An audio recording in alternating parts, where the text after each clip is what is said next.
ওয়ালাইকুম রহমতুল্লাহ। প্রিয় বন্ধুরা, দেখুন এখানে যে পাট শাক দেখা যাচ্ছে, এগুলো মূলত খাওয়ার পাট শাক। এটা আমরা মাঝে মধ্যে খাওয়ার জন্য বুনছি।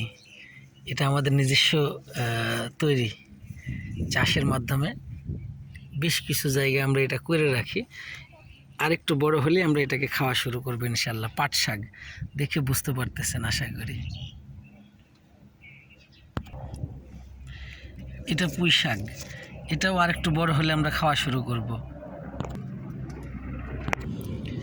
দেখুন ভেন্ডি গাছ, এই ভেন্ডি গাছ আমরা নিজস্বভাবেই চাষ করতেছি, আমাদের নিজের পরিচর্যা আলহামদুলিল্লাহ।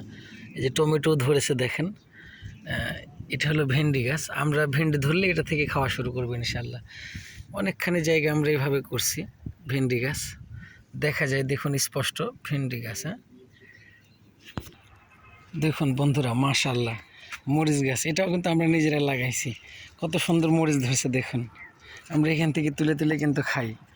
মাশাআল্লাহ দেখুন, দেখেন কত সুন্দর মরিচ গাছ দেখছেন। সুবহানাল্লাহ, মরিচ দেখেন, এটা আমাদের নিজস্ব লাগানো তত্ত্বাবধানের গাছ। মাশাআল্লাহ, আমার দেখেই ভালো লাগছে। দেখুন কত মরিচ গাছে, দেখুন মাশাআল্লাহ।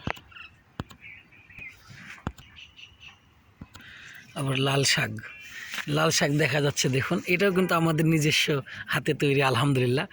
আমরা প্রায় সবজি চাষ করতেছি, এখানে বেশ কিছু জায়গা পড়ে আছে, যার কারণে আশেপাশে জায়গা ফেলে না রাখে আমরা সবজি চাষ করতেছি, যেটা আমাদের রুচির মতো আমরা আমাদের সুন্দরভাবে আমাদের পুষ্টিকর খাদ্যগুলো শাকসবজি আমরা খেতে পারি আলহামদুলিল্লাহ।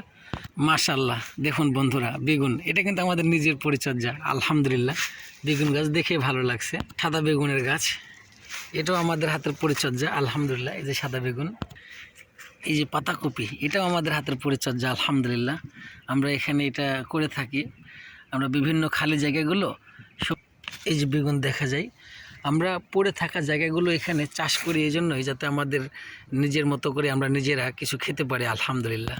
তো প্রিয় বন্ধুরা, দেখতেই পাচ্ছেন আলহামদুলিল্লাহ মরিচ গাছ জায়গা এরকম জায়গা আরও আছে আলহামদুলিল্লাহ। তো আপনারা আপনাদের খালি জায়গা বাড়ির আশেপাশে যদি কোথাও পড়ে থাকে, অবশ্যই আপনারা সেটাকে ফেলে না রেখে চাষ করবেন ইনশাআল্লাহ। এতে আপনিও উপকৃত হবেন এবং পরিবারের সদস্যরা পুষ্টি রোগে ভুগবে না আশা করি আলহামদুলিল্লাহ। ধন্যবাদ। আসসালামু আলাইকুম ওয়া রাহমাতুল্লাহ।